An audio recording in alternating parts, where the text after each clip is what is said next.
To create a schedule for Tikom L8000 Pro, first of all we'll need to launch our Tuya app. Next step is to select the robot from the list, and then we can navigate to the three dots right here, open more settings. Then find a scheduled cleaning, and that way you will find all of the schedules that are created, and you can add additional ones by clicking on the add button below. Select the time when the cleaning should start, change how often it will happen. You can select any day of the week.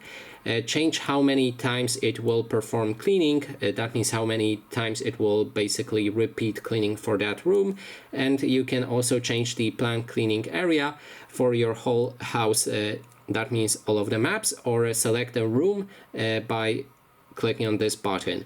And that is basically everything. Thanks so much for watching, and if you like this video, please consider subscribing.